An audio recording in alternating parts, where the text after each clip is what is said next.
अस्सलाम वालेकुम वीडियो की हाल है ठीक ठाक हो। मैं थोड़ा वीर साकब मैर यूट्यूब चैनल सांझा पंजाब देखदियां अखां सुनदे कन्नां नूं साकब मैर दा सलाम पहुंचे। सियाणे कहंदे आ कि शौक दा मुੱਲ कोई नहीं ते मैं कहना कि मैनू चढ़दे पंजाब दा ते पता नहीं ते साडे पाकिस्तान च लहिंदे पंजाब दे अंदर ते इह हाल आ ते मैं कहना कि जां ते बंदा जिहड़ा ना किते चंगी पोस्ट ते वड्डा अफसर होवे ते जां फिर चंगा शिकारी होवे, भावें ओह कुकड़ां दा होवे, कबूतरां दा होवे या कुत्ते लड़ाउण दा होवे। क्योंकि एक पासे कोई वड्डा शिकारी खड़ा कर दिओ ते एक पासे खड़ा कर दिओ वड्डी कोई पोस्ट वाला बंदा। मैं कहना वाकफियत उस अफसर जिन्नी उस शिकारी दी भी होऊ। ਉਹ ਭਾਵੇਂ ਕਬੂਤਰਾਂ ਦਾ ਹੋਵੇ ਭਾਵੇਂ ਕੁਕੜਾਂ ਦਾ ਹੋਵੇ ਤੇ ਭਾਵੇਂ ਹੋਵੇ ਕੁੱਤਿਆਂ ਦਾ, ਉਹਦੀ ਸ਼ਿਕਾਰੀ ਦੀ ਅਫਸਰ ਦੇ ਨਾਲੋਂ ਜ਼ਿਆਦਾ ਵਾਕਫੀਅਤ ਹੋਊ। ਲਾਗੇ ਬੰਨੇ ਸਾਰੇ ਹਰ ਬੰਦਾ ਉਹਨੂੰ ਜਾਣਦਾ ਹੋ। ਇਹਨਾਂ ਨੇ ਕਰਨਾ ਕੀ ਹੈ, ਕਬੂਤਰ ਐ ਉਹੋ ਹੀ ਅਫਸਰ ਦੇ ਕੱਪੜੇ ਹੋਣਗੇ ਤੇ ਉਹੋ ਹੀ ਇਹਨਾਂ ਦੇ ਸ਼ਿਕਾਰੀਆਂ ਦੇ। ਹਰ ਟਾਈਮ ਐ ਜਿਹੜਾ ਕਿ ਬਣ ਠਣ ਕੇ ਤੇ ਬਗਲ ਦੇ ਵਿੱਚ ਕਬੂਤਰ ਤੇ ਜਾਂ ਆਪਣਾ ਕੁੱਕੜ ਤੇ ਜਾਂ ਕੁੱਤੇ।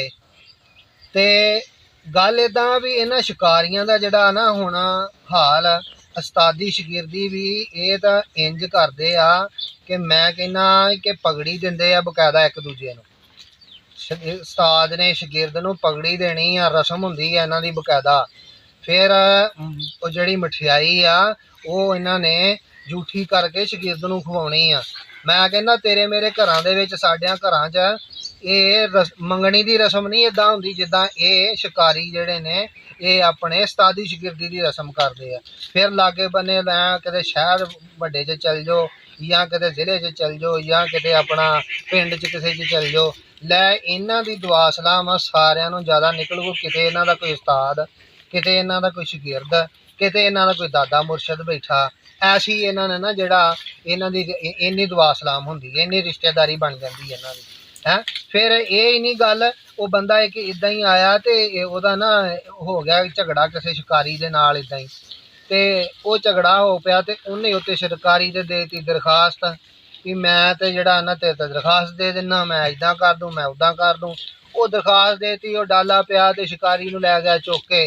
थानेदार ने हुण दोवें फरीक सद ले थाने भी, शिकारी ने भी सद लिया तो दरखास्त देने वाले ने भी। हुण जदों गए थाने उत्ते ते दोवें दुआ सलाम होई, थानेदार नाल बह गए। हुण थानेदार जिहड़ा शिकारी नूं पुछण लग पिया, हाँ दस किहड़े कुक्कड़ रखे ही, किहड़ी नस्ल दे रखे ही, क्रास आ थाईलैंड आ किहड़े आ। वो आखे जी मेरे को थाईलैंड आ क्रास आ मियाँ वाली दी, मेरे को चाइनीज़ भी ने, मेरे को फलाने भी आ। वो हुण जिन्हें दरखास्त दी वो हक्का पक्का उन्हें कहा ये तो गल अगली नूं पिछली वध गई आ, ये तो थानेदार भी कोई शिकारी लगदा मैनूं है। ਉਹ ਲੈ ਐਸੀ ਉਹ ਇੱਕ ਦੂਜੇ ਦੇ ਨਾਲ ਗੱਲਾਂ ਬਾਤਾਂ ਨੂੰ ਜੁੜੇ। ਥਾਣੇਦਾਰ ਨੂੰ ਪਤਾ ਹੀ ਨਹੀਂ ਜਿਹਨੇ ਦਰਖਾਸਤ ਦਿੱਤੀ ਹੈ ਵੀ ਮੇਰੇ ਕੋ ਆਣ ਕੇ ਬੈਠਾ ਕਿ ਨਹੀਂ ਕੋ ਬੈਠਾ। ਉਹ ਸ਼ਿਕਾਰੀ ਨੇ ਗੱਲਾਂ 'ਚ ਖੁੱਭ ਗਿਆ। ਅਖੀਰ ਉਹ ਜਿਹਨੇ ਦਰਖਾਸਤ ਦਿੱਤੀ ਉਹਨੇ ਦੋਵਾਂ ਨਾਲ ਦੁਆ ਸਲਾਮ ਲਈ ਤੇ ਚੱਪਲ ਕੀਤੀ ਤੇ ਘਰ ਨੂੰ ਆ ਗਿਆ। ਮੈਂ ਕਹਿੰਦਾ ਕਿ ਇਹ ਜਿਹੜਾ ਸ਼ਿਕਾਰੀਆਂ ਵਾਲਾ ਜਿਹੜਾ ਕੰਮ ਆ ਨੇ, ਕੁੱਕੜਾਂ ਵਾਲਾ, ਕਬੂਤਰਾਂ ਵਾਲਾ ਜਾਂ ਲਾ ਲਓ ਕੁੱਤਿਆਂ ਵਾਲਾ, ਇਹ ਇੰਨਾ ਰੂਜ ਤੇ ਚਲਾ ਗਿਆ। ਇਹਨੇ ਪੜ੍ਹਿਆ ਲਿਖਿਆ ਤਬਕਾ ਜਿਹੜਾ ਬੜਾ ਮੁਤਾਸਰ ਕਰ ਦਿੱਤਾ। पढ़े लिखे लोग जोड़े है ना वो इधर हो गए हैं। तो पाकिस्तान साढ़े लहिंदे पंजाब दे विच ते अगे बेरोज़गारी इन्नी है। वो हर बंदा ही जिहड़ा जिन्हों देख लो कोई कबूतर खिंची फिरदा, कोई कुक्कड़ खिंची फिरदा है। फिर इन्हां दा हिसाब किताब इदां दा वा, कोई इन्हां दा उस्ताद आ, कोई इन्हां दा शगिरद आ, कोई इन्हां दा दादा मुर्शद आ। वो अखीर ही इन्हां दी ना जिहड़ी गल्लां सुनने दे लागे बह जावो ते मैं कहना चस दी चस ते झूठ दे नज़ारे वखरे जिहड़े है अखीर करा देंदे आ बंदे दी। ते वो इदा ही बंदा एक ना एक दिन आया तो कहंदा मौलवी साहब सानू ना अगे ना कोई तहफ़्फ़ुज़ होना चाहिए। मैं कहा तुहानू काहदा तहफ़्फ़ुज़ होना चाहिए भी। कहंदा नहीं जी असीं जदों कुक्कड़ लाइए या किते कुत्ते लड़ाइए हैं जां किते कबूतरां दी बाजी छड्ड लईए तो वो डाला पै जांदा, वो बंदे फड़ के लै जांदे। साडी जिहड़ी है ना इज्जत नफ्स बड़ी मजरूह हुंदी है। साडे जुत्तियां किते ते साफे, साडे किते ते कबूतर किते ते कुत्ते किते रह जांदे आ, साडियां दौड़ां लवा दिंदे आ पुलिस वाले हैं। वो कहंदा मैं कहा भी यार फिर तुहाडे वास्ते तो इदां होना चाहिए भी तुहाडे वास्ते ना कोई अलहदा किते आबादी तो बाहर कोई स्टेडियम बना के देवे बंदा, तुहानू बड़ा खुश होया है।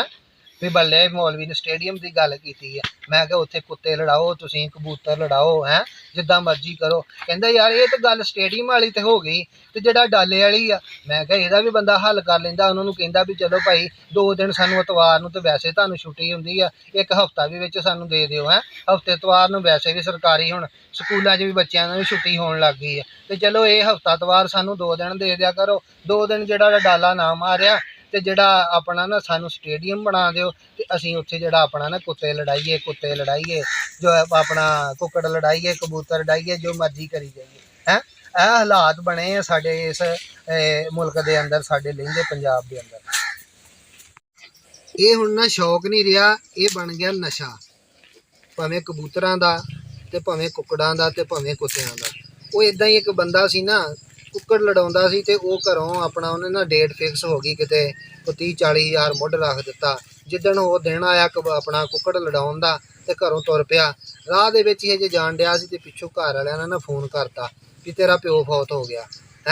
ਉਹ ਹੁਣ ਕਹਿੰਦਾ ਜੀ ਕੁੱਕੜ ਬੜਾ ਤਿਆਰੀ ਦੇ ਵਿੱਚ ਆ ਜੀ, ਤੁਸੀਂ ਨਵਾਓ ਧਵਾਓ। ਇਹਨੇ ਪਹਿਲੇ ਦੂਏ ਪਾਣੀ 'ਚ ਹੀ ਫੈਸਲਾ ਕਰ ਦੇਣਾ। ਇਹਨੇ ਨੂੰ ਮੈਂ ਆਇਆ